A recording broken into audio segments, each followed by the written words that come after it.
Hello guys, you're listening to another episode of Lilia's Sunday podcast. I'm back with you, I'm very excited about this and I hope you've had a very nice week and I hope you've been waiting for another episode of Lilia's Sunday podcast. In fact, I got some really nice reviews of my previous podcast and I have 4 likes and a repost of the latest one. That's not many, but what can I do? I started to think about this, what I can do to make the podcast more popular.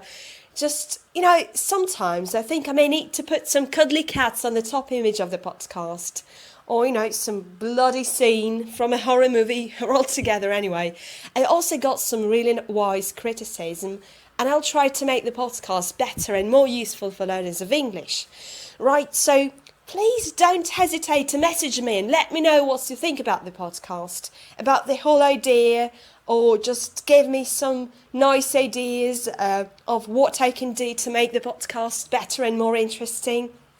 Also, don't forget to support the podcast to help it become popular and let more people listen to it.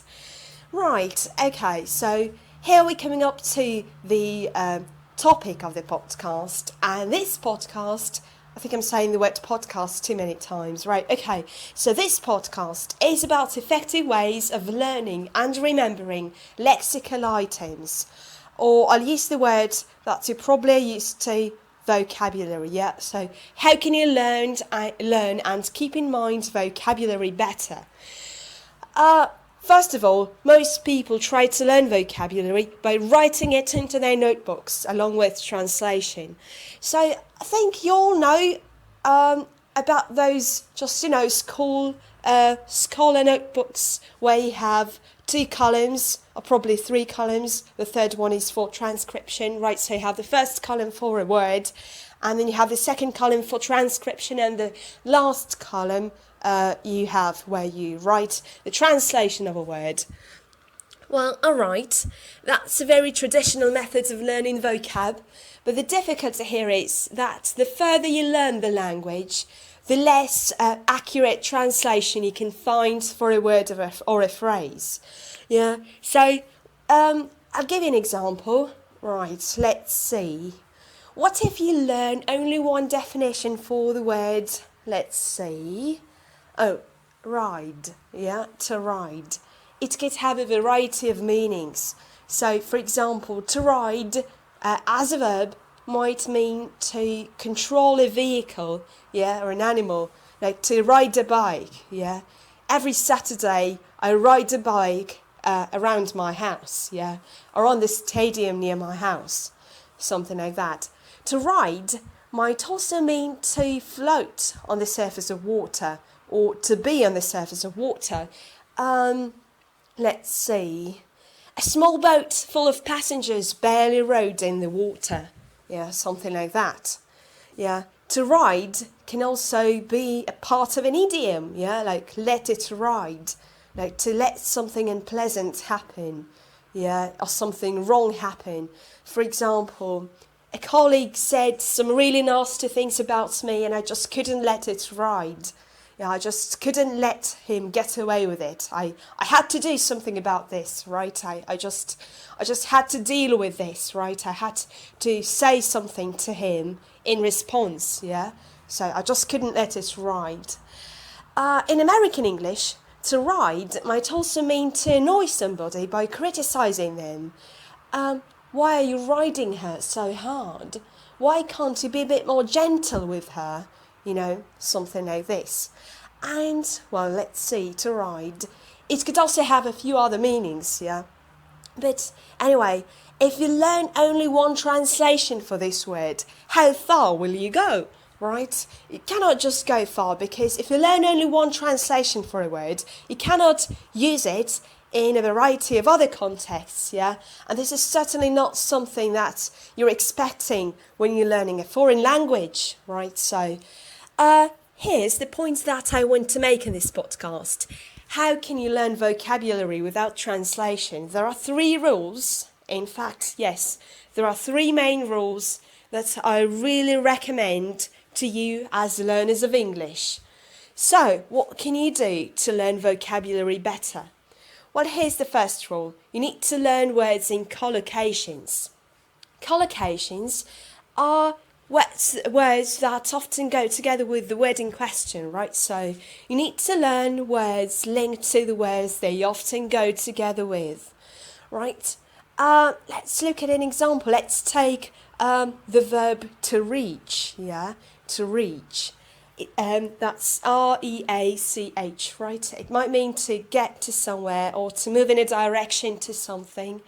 Yeah, and as you're learning the verb to reach, you should learn it in collocations like to reach the point where, for example, reach the point where. I've recently reached the point where I got my highest salary, yeah? So I got like $200 a month, yeah? Here in Ukraine it is just a fantastic salary, yeah?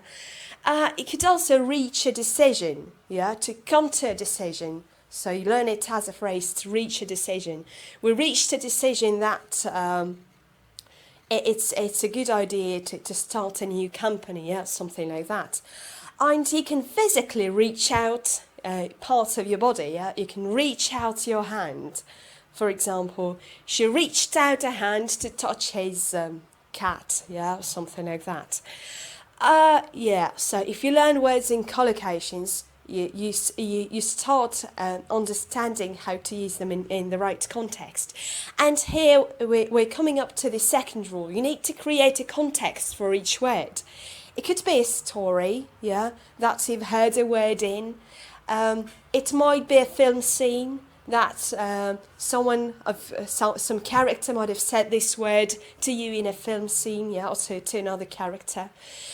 It could be a person saying this word to you, like a real person, yeah, and as you're remembering the word, you remember the face of this person and their intonation as they're saying this word. A context might be something that was happening around you when you learned the word, right? Because in general, images work better than words written into your vocabulary notebook, right? Along with translation. So I think that you should focus on remembering images rather than words, and you'll automatically become a better English speaker. And the final rule is about associations.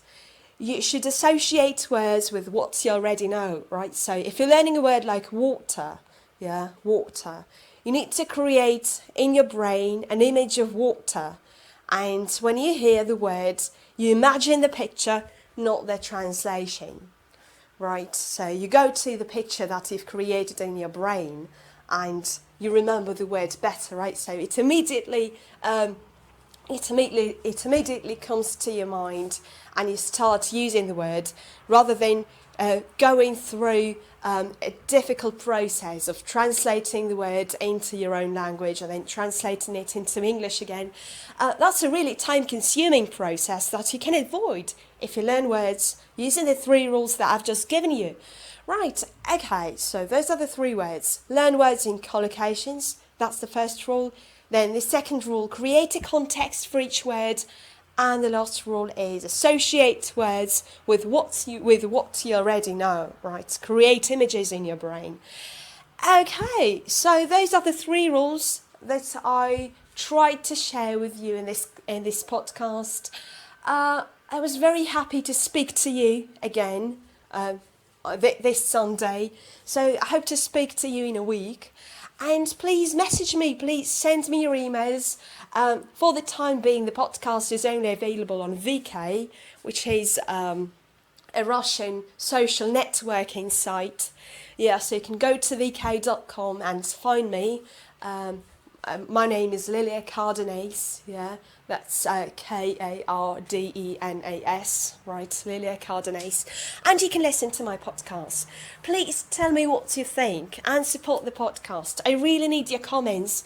I really need to know, as a modest beginner, I really need to know what I can do to make my podcast better, right, for you listeners and learners of English. Right, okay, thank you very much. Cheers for listening, and I'll speak to you next week. Bye bye.